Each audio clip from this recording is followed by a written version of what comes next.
LMC 8.4 বিশাল জনপ্রিয় একটি camera. আমরা প্রত্যেকে জানি এবং এটা জনপ্রিয়তার পিছনের কারণ হচ্ছে কনফিগ ফাইল।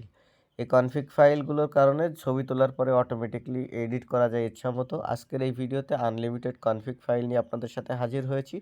অনেক কনফিগ ফাইল কিভাবে ডাউনলোড করবেন সেগুলো এই ভিডিওতে আমি আপনাদেরকে দেখাবো। পাশাপাশি কনফিগ ফাইলগুলো আপনি কিভাবে ব্যবহার করবেন বা কিভাবে সেট করবেন, ইউজ করবেন সেটা আপনাদেরকে দেখাবো। তো এর জন্য আমাদের যেটা করতে হবে, এর জন্য আমাদের যে কোনো একটা ব্রাউজারে চলে আসতে হবে। আসার পরে জাস্ট এখানে সার্চ করতে হবে LMC space BDIT24, LMC space BDIT24 এটা লিখে সার্চ করলে একদম প্রথমে একটা পোস্ট দেখতে পারবেন, LMC 8.4 config file download Google drive. তো এখানে গুগল ড্রাইভে ডাউনলোড লিঙ্ক দেওয়া রয়েছে, আমরা জাস্ট এইটার ভিতরে চলে আসবো।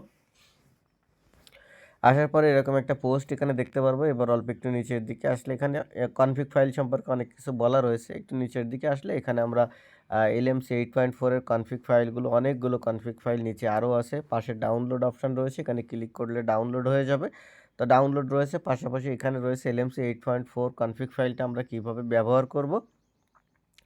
তো এখানে যদি আমরা ক্লিক করে দিই, ক্লিক করে দিলে এলএমসি 8.4 কনফিগ ফাইলটা কীভাবে আসলে সেট আপ করতে হবে ক্যামেরার ভিতরে সেই অপশানগুলো এখানে দেখানো রয়েছে। আপনারা এইভাবে জাস্ট এখান থেকে এইগুলোরে সেট করে নেবেন। সেট করা হয়ে গেলে কনফিগ ফাইল ডাউনলোড করার যে পেজটাতে, পুনরায় এই পেজটাতে চলে আসবেন। আসার পরে এখান থেকে আপনারা আপনাদের পছন্দ মতো এখান থেকে সবগুলোরে ডাউনলোড করে নেবেন। এখান থেকে ডাউনলোডের পরে ক্লিক করে দিলে গুগল ড্রাইভের লিঙ্ক ওপেন হয়ে যাবে। জাস্ট গুগল ড্রাইভ থেকে ওই ফাইলটা এখান থেকে আপনারা এটাকে ডাউনলোড করে নেবেন।